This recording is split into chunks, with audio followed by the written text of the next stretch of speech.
66% dos jovens que frequentam o primeiro ano de faculdade nos Estados Unidos param de frequentar igrejas por vários motivos.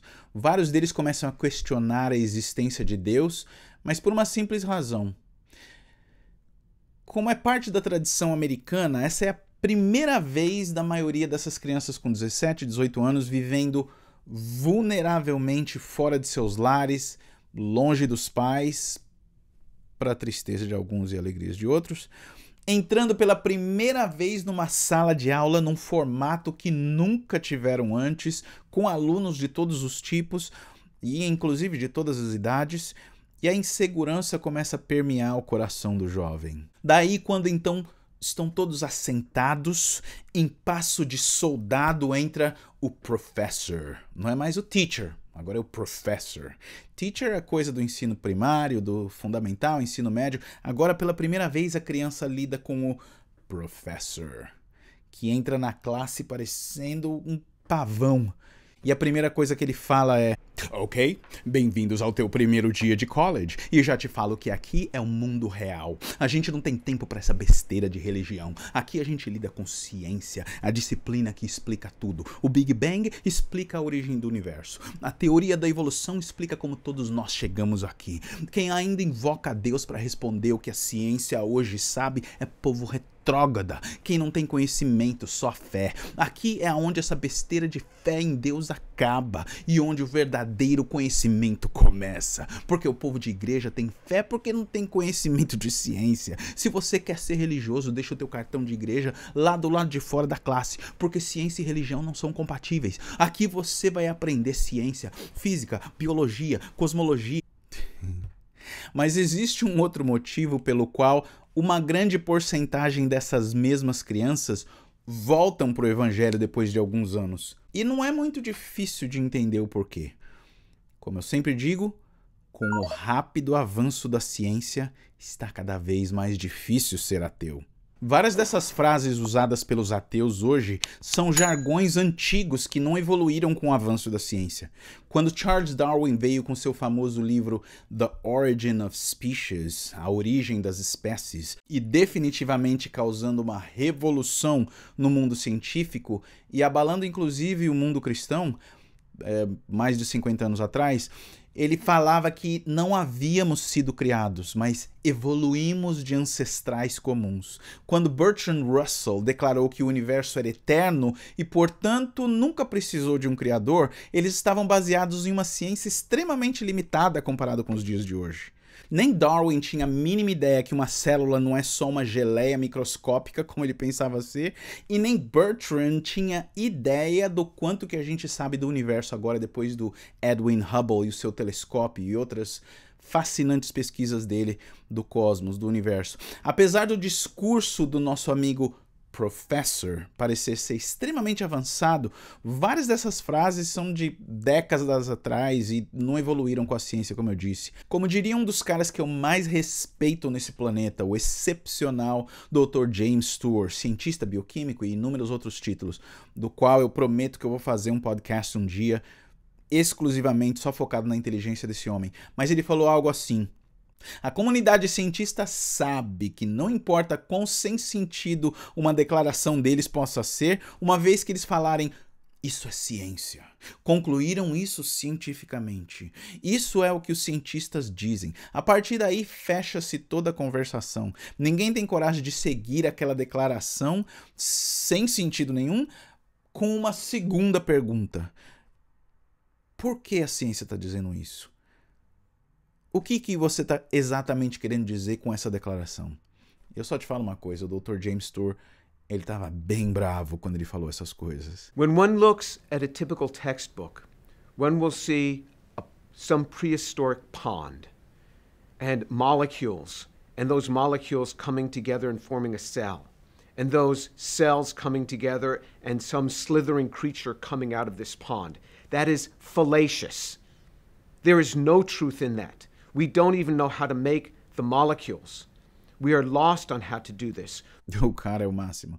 A partir dessas séries que a gente vai estar lançando aqui, eu quero mostrar para vocês que você pode ser extremamente leigo como eu E através de milhares de grandiosos cientistas do presente e do passado, entender que várias armas dos cientistas ateus são parte de um arsenal extremamente antigo e várias vezes influenciados por uma pré-determinação de não quererem crer nas conclusões que as evidências possam levá-los. Eles já pré-determinaram na cabeça deles que Deus não existe e só depois disso que eles fazem ciência. Nós vamos ouvir de especialistas, cientistas, cosmólogos, biólogos, físicos, químicos e outros profissionais altamente condecorados que fazem sentido da ciência disponível que a gente tem hoje e têm chegado a conclusões plausíveis e até empíricas às vezes, que para serem refutadas o ateu vai precisar de ter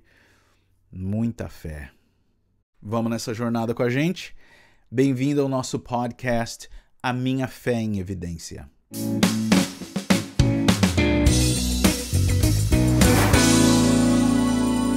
Esse argumento é chamado de argumento cosmológico. Cosmológico. Time out.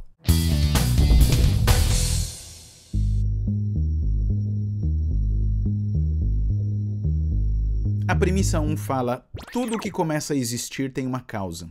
A premissa 2, o universo existe. A premissa 3 é a conclusão lógica que, portanto, o universo tem uma causa. Tudo o que começa a existir tem uma causa, algo que causou isso a começar a existir. Tanto na nossa experiência cotidiana quanto evidências científicas mostram pra gente que a premissa número 1 está correta. Tudo o que começou a existir tem uma causa. As coisas não surgem do nada. Acreditar que algo pode surgir do nada é mais difícil do que acreditar em mágica, tipo um coelho saindo de uma cartola. Como diria o famoso apologista Dr. William Lane Craig, pelo menos com a mágica a gente ainda tem o chapéu e o mágico. Mas do nada, coisas saírem do nada. Eu sei que existe um método de examinar ciência chamada ciência histórica, mas na ciência de forma geral as coisas precisam ser observáveis e repetíveis para serem estudadas e comprovadas. Então, se for verdade que as coisas só surgem do nada, por que a gente não vê isso acontecendo o tempo todo então? Por que você não está andando na rua e as coisas surgem do nada o tempo todo? Um camelo aparece do nada na tua frente. Ou uma árvore surge do nada. Ou Beethoven e Michelangelo. Do nada, puf. Tudo que começou a existir tem uma causa. O universo começou a existir. Eu quero que você entenda a importância desse princípio. O universo começou a existir. Fica com isso em mente e daí você vai entender a importância das ramificações desse achado científico. O universo começou a existir. Por que faz diferença saber se o universo começou a existir ou não? Ou em outras palavras, se o universo teve um começo. Porque se houve mesmo um início, quer dizer que algo causou esse início. Algo causou esse universo a existir. Algo o trouxe à existência. Por quê? Tudo que começa a existir tem uma causa. Cientificamente falando, até os idos de 1920, 1930, era geralmente presumido pela maioria dos físicos que o universo era eterno. Então, ninguém se preocupava se ele teve um começo ou não, um início de tudo ou não. E isso é uma posição extremamente confortável para os cientistas. Por quê? Se o universo fosse autoexistente, se o universo sempre existiu, se o universo sempre esteve aqui, ninguém precisava questionar o que obviamente seguiria como consequência. Próxima pergunta. Então, o que causou a existência do universo? Como diria Robert Dicke, físico da Universidade de Princeton, em New Jersey, um universo infinito nos aliviaria da necessidade de explicar a origem do universo em qualquer tempo de um passado finito. Em outras palavras, um universo eterno seria uma resposta final e nenhuma outra pergunta precisaria ser feita. Ninguém precisava se desafiar a pensar, tipo, peraí, se o universo teve um começo, então algo causou esse universo a existir. Por quê? Por causa da nossa primeira premissa que afirma: tudo o que começou a existir tem uma causa. Algo que causou a existência dele. Isso é tecnicamente, para aqueles que gostam do assunto, chamado de princípio da causalidade. Então a pergunta essencial é: o universo sempre existiu? Ele teve um começo ou o universo tem estado aqui desde sempre? Alguns cientistas e filósofos do passado, como o inglês Bertrand Russell, ele só declarava: o universo está lá. Só isso. Com o sotaque britânico dele. Mas o universo é mesmo eterno? Bem, primeiramente a gente precisa entender o que é o universo. O que é o universo? A fim de que a gente não fique confuso quando a gente fala do espaço, o que quer dizer o universo? De uma forma bem simples, existe o nosso querido planeta Terra, existem os outros 9 planetas vizinhos, Mercúrio, Vênus, Marte, Júpiter, Saturno, Urano, Netuno, e o que eles chamam de planeta anão, que é Plutão, que eles sempre têm esse debate, né? Tem alguns anos que eles falam, o Plutão é um planeta, aí depois passa alguns anos, não, é só uma quantidade de gás lá, não é considerado planeta, aí agora já é planeta de novo. Por enquanto, vamos continuar chamando ele de planeta anão. E estamos todos ligados pela essa nossa estrela principal, que é o Sol. Por causa disso, a gente chama todo esse espaço aqui, desses planetas todos que a gente falou, de sistema solar, que ainda engloba os outros astros, como a nossa Lua e as luas de outros planetas, estrelas, além dos asteroides e tudo mais. O nosso sistema solar, por mais gigantesco que seja, e ele é grande, é parte de algo ainda maior chamado galáxia. A nossa galáxia é comumente chamada de Via Láctea, nome que os gregos cunharam há tempos atrás.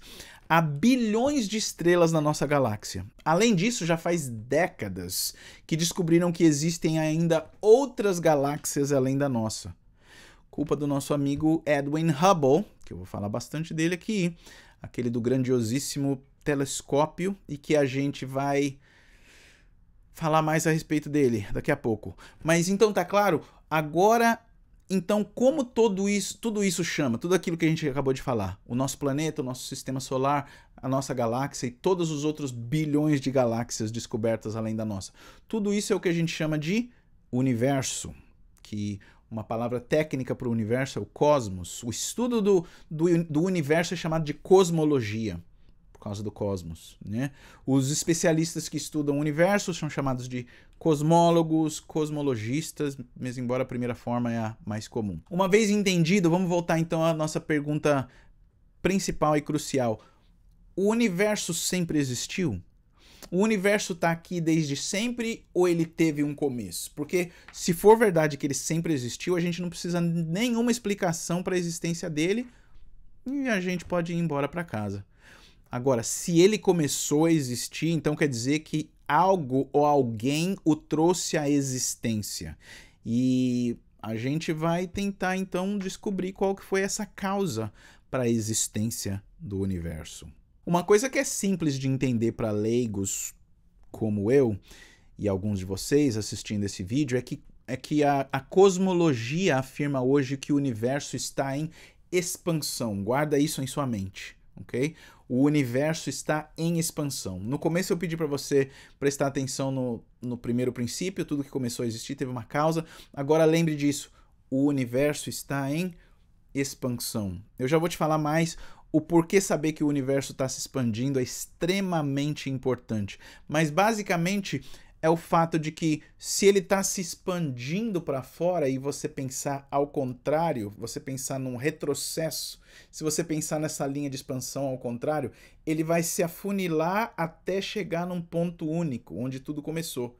Então, se ele está se expandindo, você volta fazendo um retrocesso, isso quer dizer que ele veio de um ponto único. Se tudo começou aqui nesse ponto zero, que os cosmólogos chamam de teoria da singularidade, quer dizer que algo trouxe essa explosão de matéria, espaço, tempo à existência de uma só vez, que alguns chamam desse evento de Big Bang, o grande estouro. Mas alguma coisa que começou tudo isso. Albert Einstein, físico alemão, amplamente reconhecido como um dos maiores físicos de todos os tempos, no começo ele odiava essa ideia do universo ter um começo. E ele lutou com todas as forças, através da sua teoria da estaticidade, de um universo estático, que não se expande, querendo dizer que o universo não estava se expandindo, mas sim que o universo era estático, uniforme, ele ficava da mesma forma. Porque para ele queria que o universo fosse eterno. Ele queria dar um jeito de dizer que a lei da gravidade era como um acordeon, né? Ele contraía, o universo contraía, e a teoria da constante cosmológica expandiria ele ao mesmo tempo. Então ele ficava contraindo e expandindo, tipo que nem um acordeon. Isso é o que eles chamavam de teoria inflacionária.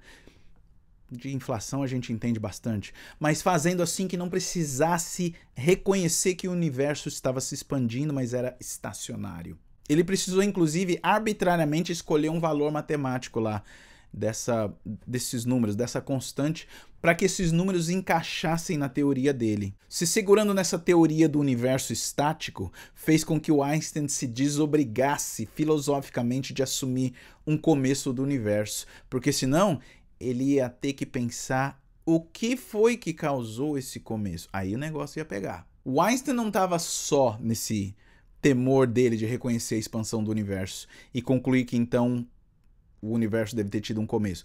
Teve outros físicos, astrônomos e astrofísicos também que passavam por essa mesma dor. Inclusive o Sir Arthur Eddington, o astrônomo, físico e matemático inglês que mais tarde convenceu o Albert Einstein que a própria teoria dele, a teoria da relatividade, teoria do próprio Einstein, apontava para o fato de que o universo teve um início. Ele mesmo também odiava a conclusão que ele havia chegado, mas ele tinha que falar com Einstein e argumentar e discutir a respeito da conclusão dos achados e depois da conclusão a respeito desses achados. Esse Eddington, em 1929, famosamente convidou o Einstein para visitar ele na Universidade de Cambridge para argumentar esse assunto. Mas depois ele declarou: filosoficamente, a noção de um começo até a ordem atual me repugna. Eu gostaria de encontrar uma brecha genuína. A ideia do Big Bang, de um começo de tudo, é absurda. Me deixa sem ação. Em outras palavras, Eddington estava consciente da evidência. Ele mesmo que apresentou as teorias para o Einstein, mas emocionalmente ele odiava a conclusão que os estudos dele os levava. Mais tarde, quando Einstein finalmente foi convencido que ele estava errado e de que era claro que o universo estava de fato rapidamente se expandindo, ele chamou esse erro dele de o seu maior erro científico. Na própria teoria da relatividade do Albert Einstein, uma das mais influentes do planeta, descoberta e revelada em 1916, prova que o espaço, o tempo e matéria são correlativos. Eles vieram a existir todos ao mesmo tempo. Espaço, tempo e matéria literalmente tiveram um começo. Foi o próprio Einstein que descobriu isso.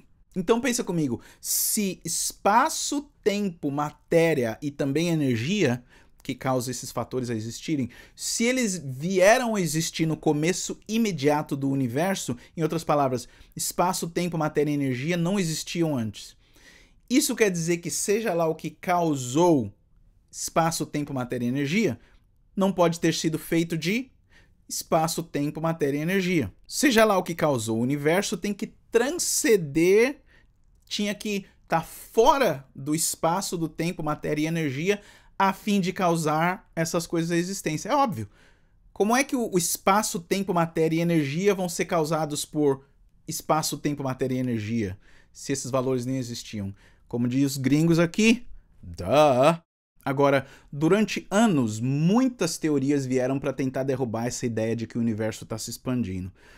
Como é que a gente sabe, então, tecnicamente, com certeza, que o universo não é eterno e que ele teve um começo não muito tempo atrás? Eu creio que a primeira evidência-chave foi a descoberta pelo Edwin Hubble, aquele que eu falo direto, de que as galáxias estão se distanciando de nós, implicando, então, a expansão constante do universo.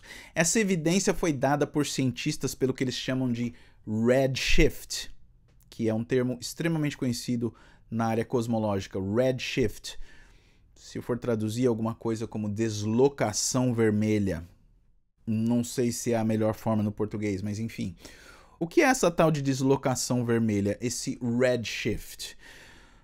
Quando se pega um telescópio potente e se olha para as galáxias como um todo e lembra que a gente está falando de talvez trilhões delas, elas geram uma gama de cores no espectro ultravioleta. Quem que lembra do estudo do prisma no ensino fundamental lá na escola? A cor vermelha, que está sempre no fim desse espectro, é a que tem a onda de comprimento mais longa. A cor vermelha é a mais longa. Princípio da física, certo? A galera que manja do assunto aí vai saber disso muito mais do que eu. Luz é sempre esticada à medida que objetos se afastam. Luz é sempre esticada à medida que objetos se afastam. Um exemplo fácil de se observar é com o som, por exemplo. Uma ambulância passando na rua. Pensa nisso. Ela começa com um som grave, chega no som agudo e vai no som grave. O que isso quer dizer? Quando ela está vindo de longe, ela faz...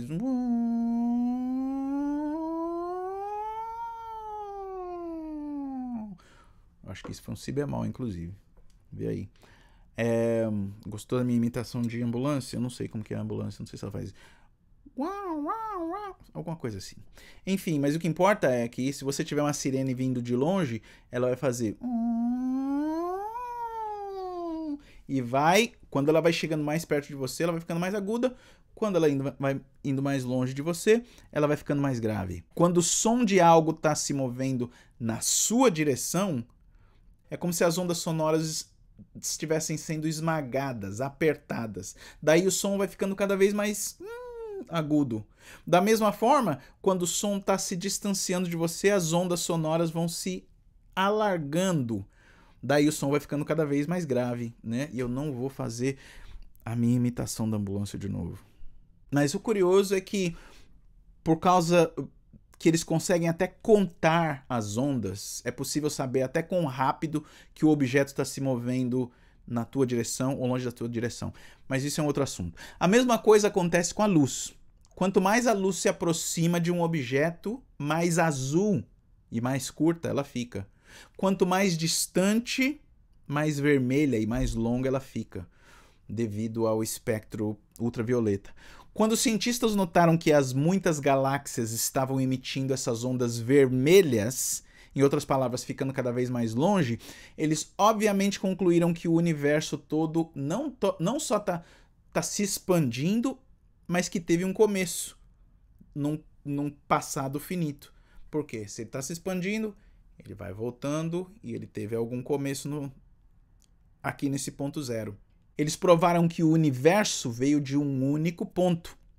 É claro que não demorou muito para que os outros modelos aparecessem tentando refutar essa descoberta, mas esses modelos não resistiram ao teste do tempo. Tem outras formas científicas que provam que o universo teve um início e que ele não é eterno, como, por exemplo, o fato de que, com a lei da termodinâmica, que eles chamam de a energia utilizável do universo está lentamente se acabando.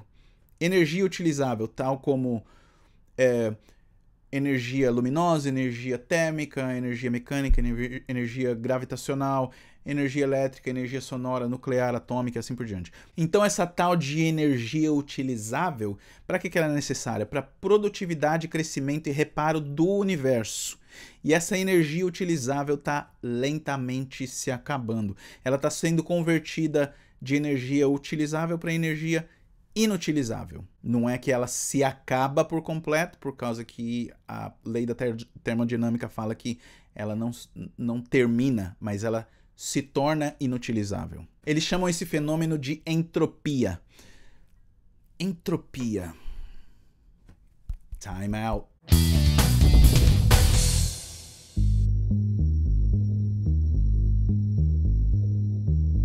O aumento da desordem de toda a energia e matéria no universo.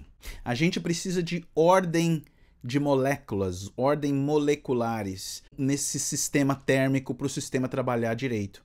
Quem manja de termomecânica sabe disso. Quanto maior a entropia, em outras palavras, quanto mais desorganizado forem essas moléculas, menos trabalho eficaz é possível de ser feito. Sabe o que a gente aprende com tudo isso? É que agora que está cientificamente comprovado que o universo está lentamente ficando sem energia utilizável, a gente conclui então o quê? que se o universo tivesse aqui desde sempre, essa energia utilizável já teria se esgotado. Se ela está se esgotando ainda por causa dessa entropia, essa desorganização natural de energia e matéria, isso quer dizer que houve um tempo, num passado finito, que o universo tinha 100% de energia utilizável, certo? Para essa energia estar se acabando, quer dizer que um dia ela começou. E começou do zero. Ou a gente pode falar entropia zero. O universo teve um começo, um início, aonde tudo veio a existir de uma vez, matéria, espaço, tempo e energia. Algo causou esses elementos a existirem, algo os trouxe à existência. Um dos mais famosos ateus dos dias de hoje é o físico américo-canadense Lawrence Krauss. Ele ensinava na prestigiada Universidade de Yale, que alguns de vocês conhecem, Connecticut e tudo mais. O Krauss parece que entendeu bem a ideia de que não faz sentido se segurar no conceito de que o universo é eterno. E não dá para sustentar a ideia. Mas já conformado de que o universo teve um começo, e não querendo se comprometer com as ramificações dessa conclusão, ele escreveu um livro chamado Um Universo do Nada. A Universe from Nothing. Querendo provar que tudo que a gente sabe do universo, dos trilhões de galáxias, da complexidade matemática que a gente tem na estrutura do espaço, tudo veio do nada. Já sou engraçado aí, né? Tudo veio do nada. Yes, my new book, Universe from Nothing, really describes the revolution in our thinking about some concepts which have been around as long as people have been talking about them, namely nothing and something. What we've discovered, among other things, is that what most people would consider to be nothing is not only not boring, it's actually a very interesting thing, but actually nothing can become something. Because of quantum mechanics and relativity, at a fundamental level, empty space is a boiling, bubbling brew of virtual particles that are popping in and out of existence in a timescale so short you can't see them. So as crazy as it is, it's true. Now, once you add gravity to the mix, and gravity allows things to have negative energy as well as positive energy, then empty space, in which there are no particles, can spontaneously produce particles, and it seems like a miracle. And it seems like a miracle. And it seems like a miracle. But you don't need a miracle to do it. So you can create whole universes where there was no universe before. And indeed, in that way, you might imagine creating a universe from literally nothing, no space, no time. E ele tem dado seminários no país todo, dando entrevista nos canais de televisão, só pregando que tudo veio do nada. Daí, quando você vai ver o que ele chama de nada, na verdade é muita coisa. Daí ele apela para o tal do vácuo quântico, que é real, é de verdade. Quântico quer dizer menor do que o tamanho microscópico, se eu falar de forma bem popular. Então, vácuo quântico com seu campo de energia flutuante, descrito por leis físicas de elementos que se reconfiguram para produzir partículas e que aí causam todo o universo a existir. Mas esse movimento todo do vácuo quântico, que realmente existe, não é um nada. Esse processo todo é um mar de energia, de átomos se movendo para lá e para cá violentamente, que geram partículas nesse mundo subatômico. Em outras palavras, então o que Lawrence fez foi redefinir a palavra nada para que ela se adequasse ao que ele já havia proposto a crer de antemão.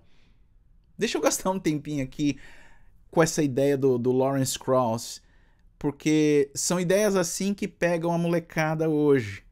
Porque soa bonito, né? Mesmo embora não tenha sentido nenhum, não faça sentido nenhum. Eu acho que é fácil brincar com as palavras e fazer a multidão acreditar nas conclusões mais bizarras. Até pastores fazem isso, né? No livro de A.C. Grayling, A História da Filosofia, The History of Philosophy, ele explica o quão astucioso dá para ser com a semântica de uma ideia, se você simplesmente distorcer a noção das palavras. E ele dá um exemplo extremamente interessante, me pegou feio esse exemplo. Ele deu 3 premissas, certo? A primeira é: nada é mais brilhante do que o sol. Segunda premissa: uma vela é mais brilhante do que nada. Terceira premissa: conclusão, portanto, uma vela é mais brilhante do que o sol. Ei, peraí, alguma coisa está soando errada. Alguma coisa está soando errada aqui. Nada é mais brilhante do que o sol. É verdade, mas o nada é um advérbio nesse caso. Segunda, uma vela é mais brilhante do que nada. Também tá certo, mas o nada aqui é um pronome indefinido. Portanto, a conclusão, uma vela é mais brilhante do que o sol. Não, a conclusão não é verdade. Por quê? Porque ele brincou com as palavras, dando sentido diferente para a mente das pessoas. Por que a conclusão soa errado? Porque ele brincou com a semântica das palavras, no caso da palavra nada, e fez você pensar numa conclusão que ele queria pensar. Porque os nadas não queriam dizer a mesma coisa. Nada não é um algo. Nada é a ausência do que nunca existiu. Nada é o que Aristóteles chamava de aquilo com que as pedras sonham. Nada. A gente não fala, eu não comi nada no almoço hoje e estava com gosto de frango. Então, como o Dr. Frank Turek, autor dos livros como Eu Não Tenho Fé o Bastante para Ser Ateu, como ele disse, se você perguntar para alguém o que ele teve para almoço e ele te responder nada, isso não quer dizer que ele comeu algo que chamava nada. Quer dizer que ele não teve algo para almoço. Ele não teve algo para comer. Dr. William Lane Craig diz, nada, mesmo embora seja um pronome, não é um termo de referência, não é um termo singular.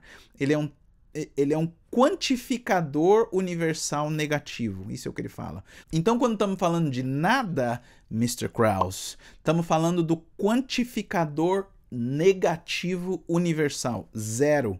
E zero não causa nada. Muito menos o universo todo. Esse negócio inteiro do nada ter poder para criar tudo foi inspirado nas palavras do já falecido Stephen Hawking, proeminente cosmólogo inglês, que no seu livro The Grand Design, o grande projeto, a grande projetada, eu acho que isso não tem em português. Ele faz uma declaração que não faz sentido algum, mesmo sendo Stephen Hawking. Ele fala, acho que o universo foi criado espontaneamente do nada, de acordo com as leis da ciência. Não tem começo nem fim. Você já sente aí o receio do homem de admitir um começo do universo, porque ele já sabia das implicações da conclusão disso. Ele fala que o universo foi criado espontaneamente do nada, de acordo com as leis da ciência. Mas não dá nenhum exemplo de como as leis da ciência mostram que coisas podem ser criadas do nada. Para te falar a verdade, ele até tenta uma vez, mas essa frase para sempre comprometeu a confiança dos julgamentos científicos dele. Ele famosamente fala assim, porque existe uma lei como a da gravidade, o universo pode e vai se criar do nada. Porque existe uma lei como a da gravidade, o universo pode e vai se criar do nada. Isso não é uma frase do livro dele jogado lá de qualquer jeito. Essa frase é o pilar de toda a teoria do Stephen Hawking. Se você só passar por uma frase dessa num discurso científico que alguém estiver dando, talvez você escorregue e deixe passar uma frase dessa como algo extremamente sábio ou revolucionário. Porque existe uma lei como a da gravidade. O universo pode e vai se criar do nada. Mas se parar para prestar atenção no que foi dito, você vai ver que não faz sentido algum. Nenhum sentido. Olha só o que ele está tentando pregar aqui. O universo todo vai se criar, vai se autocriar do nada, porque existe uma lei físico-matemática como a da gravidade. A lei da gravidade, o nome já fala, é uma lei. Gravidade é uma lei, e leis não têm poder algum de gerar nada, de criar matéria, ou tempo, ou espaço, ou energia. A gravidade sustenta, mas não cria nada, não gera nada. Aí ele está falando que por causa de leis como esta, o universo inteiro pode se autocriar. Mas daí também ele não fala quando é que a gravidade ou qualquer outra lei já criou alguma coisa na vida. Porque obviamente nunca aconteceu. Toda vez que eu ouço isso, não tem como não lembrar das palavras do sábio John Lennox, professor emérito de matemática da Oxford, quando ele comentou sobre essa declaração do Stephen Hawking dizendo que o universo pode se criar do nada porque existem leis como a da gravidade. Daí o John Lennox falou assim, e todo mundo repete essa frase hoje, ele falou assim, Isso só prova para mim que tolice continua sendo uma tolice mesmo se falada por cientistas de alto calão. It is logical nonsense. Na verdade, o negócio fica ainda mais complicado para eles se a gente pensar que leis matemáticas só podem existir na mente. A lei matemática não é tangível. Ela habita, reside, funciona sempre na mente de um ser. Se foi uma lei matemática que criou o universo, essa lei tem que ter tido um portador. Teve que ter sido gerada através de uma mente, que é exatamente o que eles estão tentando fugir. Finalmente foi em 2003 que Arvind Borde, Alan Guth e Alexander Vilenkin, 3 líderes mundiais da cosmologia, concluíram que qualquer universo que tenha se expandido ao longo de sua história não poderia ser eterno, mas teve um começo absoluto. Daí ficou famosa aquela frase deles que fala: "Isso significa que ninguém mais pode se esconder atrás de um universo eterno. Eles têm que enfrentar o problema de um começo cósmico." Aham! Então quer dizer que o universo realmente teve um começo? Eu queria saber o que causou esse universo a existir. Premissa número 2. O universo existe. A menos que você ache que você está vivendo num Matrix, eu creio que não tem muita gente que acredite o contrário. É bastante plausível que essas 2 primeiras premissas que a gente falou sejam verdadeiras. Tudo que começa a existir tem uma causa. O universo existe. Isso significa que a conclusão também é verdadeira. Portanto, o universo tem uma causa. Eu quero que você venha comigo e tente descobrir qual foi, ou ainda é, essa causa. O universo teve uma causa. Não precisa ser cristão para se pensar que as implicações teológicas são óbvias. O astrônomo físico planetário da NASA, Robert Jastrow, não cristão, comentou sobre essas implicações no seu famoso livro Deus e os Astrônomos, quando ele diz que para os cientistas astrônomos que rejeitam qualquer consideração ao lidar com teologia, essas conclusões, e ele que fala isso, essas conclusões do fato de que o universo teve um começo acabam como um pesadelo. A declaração dele é conhecida pela maioria dos estudiosos do assunto. Para o cientista que viveu por sua fé no poder da razão, a história termina como um sonho ruim. Ele escalou as montanhas da ignorância, ele está prestes a conquistar o pico mais alto, e quando ele se puxa sobre a rocha final, ele é saudado por um bando de teólogos que estão sentados lá há séculos. Demais! Essa foi a melhor. Mesmo embora a Bíblia não é um livro que se propõe a ser um livro científico, se o autor dela for realmente o criador de todas as coisas, como a Bíblia se propõe a ser, todas as afirmações científicas que ela fizer têm que estar absolutamente corretas. Mesmo se utilizando de linguagem figurativa para que o povo da época pudesse entender, tipo, o Sol parou, né, ao invés de dizer que a rotação da Terra foi mantida estática por um tempo ou algo parecido. As figuras de linguagem que a gente usa até hoje, né, após tantos anos de conhecimento científico que tem, a gente continua utilizando ela até os dias de hoje, diariamente, pelo mundo inteiro, né, quase que sem exceção. Quando você se levantou essa manhã, por exemplo, e olhou para o lado leste, você não disse: "Uau, que lindo a rotatividade da Terra". Não, você só chamou isso de o nascer do Sol. A que horas vai ser o pôr do Sol amanhã? Porque, a partir da sua percepção, é isso que ocorre. A Bíblia, escrita a partir da percepção humana, dirá coisas que não pretendem ser explicações científicas, mas são percepções perfeitamente normativas e precisas.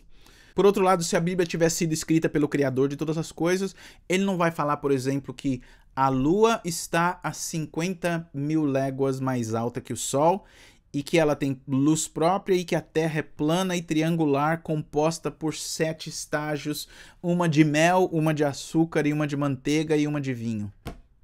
E que a Terra repousa sobre cabeças de inúmeros elefantes que produzem terremotos quando eles sacodem, como declara o livro sagrado dos hindus. Por aí você sabe que o verdadeiro criador do universo não escreveu esse livro. O Upanishads, chamado Upanishads, é a coleção dos textos mais sagrados da filosofia hindu.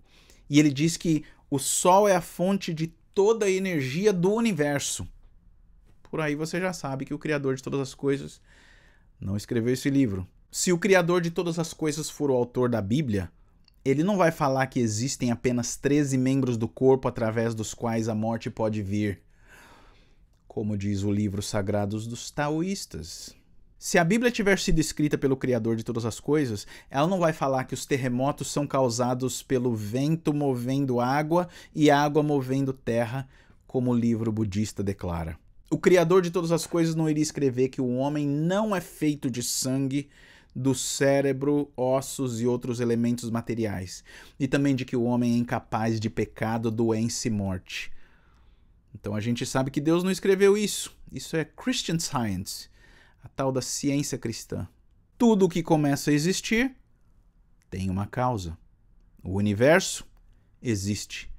Portanto, a conclusão lógica é que o universo tem uma causa. Bem, já que o universo não pode causar a si mesmo, já que ele definitivamente teve um começo, e já que, de acordo com a lei da relatividade de Albert Einstein, espaço, tempo, matéria e mais tarde concluído que a energia também surgiram ao mesmo tempo, essa causa que trouxe tudo à existência tem que estar fora do espaço, a fim de criar o espaço, o universo. Essa causa precisa ser atemporal, fora do tempo, a fim de criar o tempo. Essa causa precisa ser imaterial, a fim de criar a matéria. Essa causa não foi causada, a fim de que ela seja a causa primária de todas as coisas. Então ela é uma causa não causada e também inimaginavelmente poderosa, a fim de trazer todas as coisas à existência do nada. Então a conclusão é que, se por algum motivo você não quiser chamar essa causa pelo nome que para mim faz mais sentido, você pode chamar essa causa que causou o universo de causa não causada, atemporal, fora do espaço e material, inimaginavelmente poderosa e pessoal. Da próxima vez que alguém te perguntar como que foi que o universo veio à existência, você pode responder que com certeza o universo não veio do nada. Como a gente já viu hoje bastante. O universo não é eterno e o que o trouxe à existência foi uma causa não causada, atemporal, fora do espaço e material, inimaginavelmente poderosa e pessoal.